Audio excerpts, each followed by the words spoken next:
Welcome back. I'm Sam Rothman, sitting here with Alexa Romero, star pitcher for Syracuse Softball. Thanks for being here. Thank you for having me. So going back to your freshman year in Syracuse, you come here for your first year and you earn a spot on the All-ACC Freshman team, the first Syracuse rookie to ever do so. Yeah. So how special was that for you? I honestly had no idea that I was the first Orange or first freshman ever to be like that. So I was actually very honored and just know that I worked really hard for it. And it was kind of cool because I am the first freshman or first Orange or whatever in history for softball to do that. So it was just a huge honor for me, and I'm thankful for it, I guess, yeah. And then fast forward to this year, Yeah. and now you're a sophomore and you're a leading pitcher in the ACC.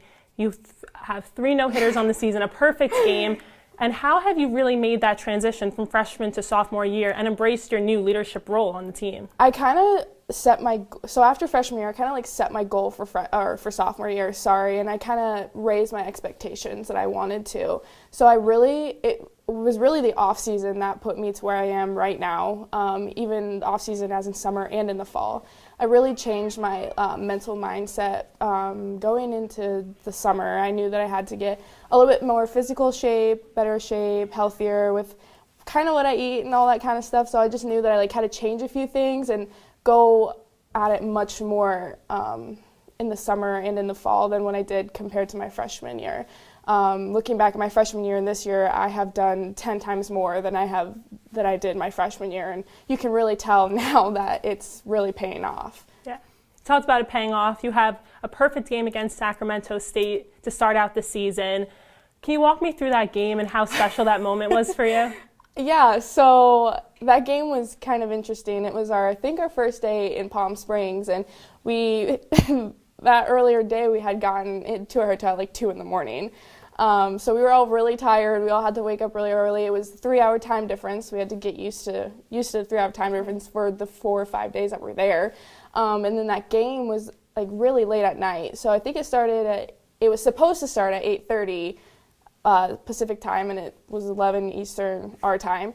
So we were really tired, and the game before the Sac State game went on for extra innings, I think, or it went on for a very long time. And even the team and us and me, we were just getting warmed up, and we had to keep warming up because the game went on and on and on. So I think I had almost pitched the entire game even before the game we started. And during that game, I just was going out there and just pitching what I normally know, normally my mindset knows. My mindset through the game was basically just go at them, do what I normally know how to do, help my team out. Don't let anyone score. Not necessarily don't let anyone on base or don't let anyone hit off me, because that's the name of the game. They're gonna get on base. And towards the end, we did run rule them. And after the game was over, I was way more excited about my teammate Haley, who got the winning run in or the run rule run in. So it was her. She pinched hit, which is very hard to come in and pinch in and get a hit. It's very hard to do. It's a very hard role on a team, and she got the job done. And I was way more excited for her, and I was so excited, just went out there, and then people started coming up to me and were like, "Oh, you just pitched a perfect game, congratulations." And I'm like, "Wait, what? What did I just do?" And they're like, "You just pitched a perfect game." And I was like, I didn't really set in until my coaches came up to me, until Tim came up to me and gave me the lineup, and they were like, "Yeah, you pitched a perfect game." And then they gave me the game ball, and I was like, I really just did this. That is insane. I can't believe it. And I didn't really set in until the next day, and even when I got back to Syracuse, and it was everywhere. So I just couldn't believe it. I really could not believe it. It was something to always remember. So you talk about not really realizing until after the game. When you're in the game set mind, do you notice those things throughout the game? Oh, I have a no-hitter. Oh, I might have a perfect game. Or no, you're just focused on finishing it out? I'm just really focused on finishing out. Sometimes you can't really, not even sometimes, you can't really think about that kind of stuff during the game because you try to be so perfect that sometimes you think your movement or your pitches will become flat, and then you'll get hit off of, and then you'll realize oh, I just gave up my perfect game, or I just gave a no-hitter, and then you're just down on yourself, and you can't really think about that kind of stuff when you're or when you're pitching, especially as a pitcher.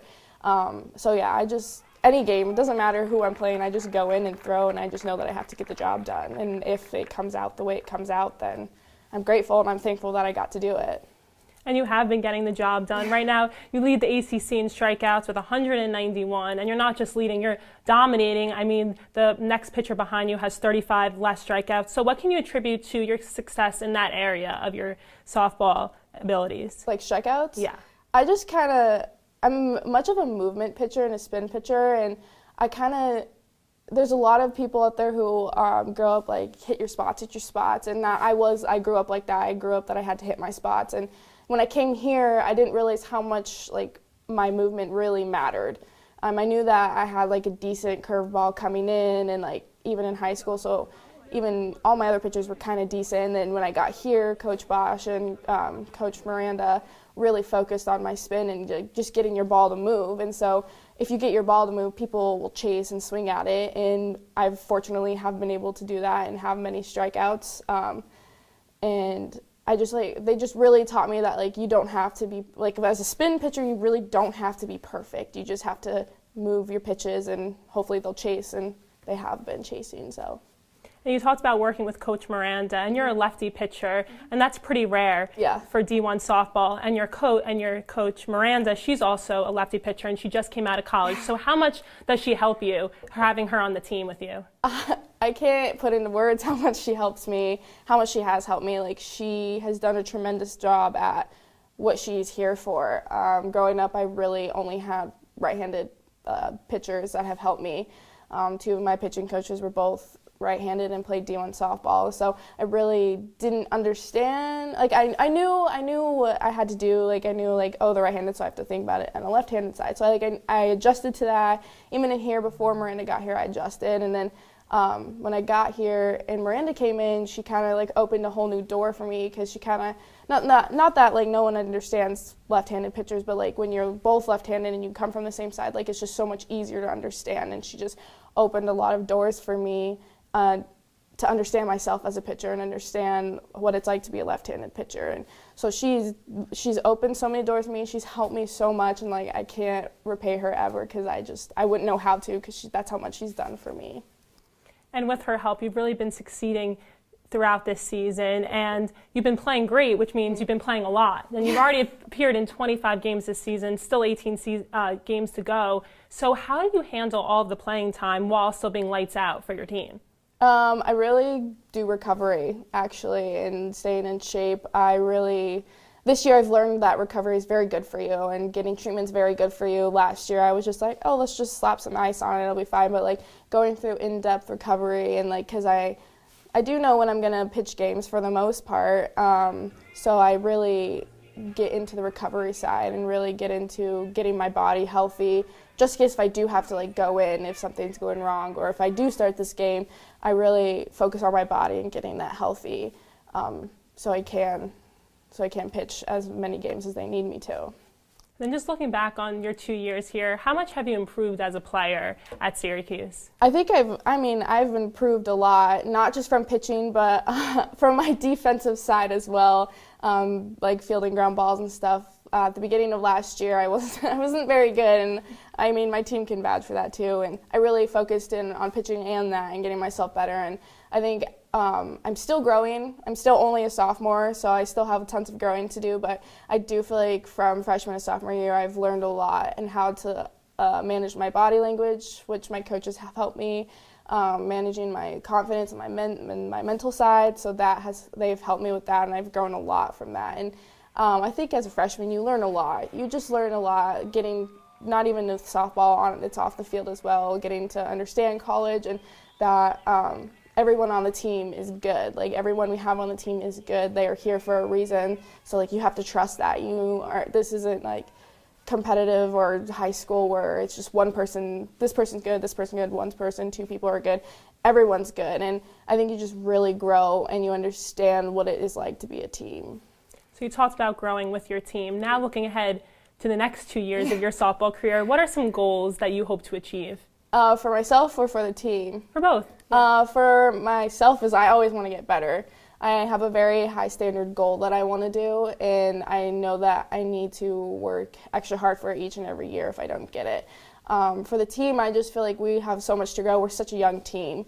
We have to grow mentally and physically, and we've seen that we've seen a lot of growth from fall to now, and even from the beginning of the season to now. Like, we're all starting to gel a little bit more and understand. And I mean, we are a very young team, and we have everyone's starting to understand, like I said, what it's like to be a team and like what it's like to be at a D1 level. And we're all growing and starting to understand that, learning that. So now we're all starting to come together and get those wins that we need and string the runs and the hits and the strikeouts and the plays. So talking about the team as a whole, you guys had a great start to the season, but have been struggling a little bit in ACC play. And with 3 conference series coming up to close out the season, how do you guys think that you can turn it around? I think when we do come all together and we all are on the same page, like, we will definitely be unstoppable, I believe. We just together, like, being on the team together, not saying that we aren't, but we need to, like, come together a little more and string some hits and, like I said, hits, runs, and plays. And once we get on the same page and we do get all together, we're all, like I said, on the same page, like, I know that we will get it done. And I know that these next 3 weeks of ACC play are going to be tough, but I know that we can get the job done.